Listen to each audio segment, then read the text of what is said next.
నేను ఎగ్జామ్ కి స్లిప్లు పెట్టి ఎంత బాగా స్లిప్లు పెట్టిన వాళ్ళు ఫెయిల్ అవటం ఏంటి? అసలు ఏం జరిగింది?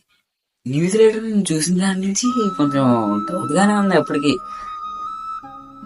దానికి తోడు పక్కన అమ్మాయి నువ్వు గోకేస్తుంది నీకొచ్చా అని. నాకు రాదే బాబు అంటుంటే ఎంతలా అసలు జేబు కొంచెం హెవీగా ఉంది. ఏమమ్మా డబ్బులు అనుకోండి.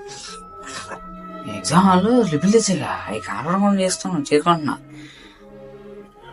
అమ్మ జేబు సరి చేసుకుంటుంటే దీనిపా కింద పడిపోయిన స్లిప్లు.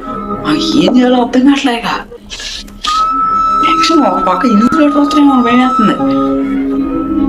అయిపోయింది దొరికిపోయానని అమ్మ కింద ముందుదామని చదువుతున్నా. పక్కన అమ్మాయి స్లిప్లు గోల పెట్టేస్తుంది. మీ అమ్మ ఎవరన్నా స్లిప్లు అందితే బాగుండు అనిపించింది అనుకున్నా. ఇక ఏం చేయాలో ఇక దేవుడికి కానీ ఇక నేను సరి చేయలేకపోయా. అవి కాంట అనమాట. ఇక అప్పుడు వచ్చాడండి అటెండర్ వాటర్ కొట్టుకుని ఎనిమిదికి ఇద్దామని ఇచ్చాడు. అని ఇక వంగి మొత్తం స్లిప్లన్నీ సర్దేసి నేను సరి చేసేసుకున్నా.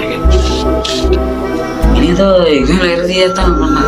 ఆ స్లిప్లు తీయటం ఏంటి, ఈ లోపల అటెండర్ రావడం, ఇదంతా కల్లా జరిపోయింది మైండ్లో. స్లిప్లు రాసేవాడి కోసం అటెండర్ కొంచెం దేవుళ్ళ కనిపించిండు. ఎప్పుడైనా ఎగ్జామ్ రాసేటప్పుడు స్లిప్పులు కొంచెం దొరకకుండా రాయాలి. అప్పుడే ఎగ్జామ్ విలువ స్లిప్పుల విలువ తెలిసిద్ది. అది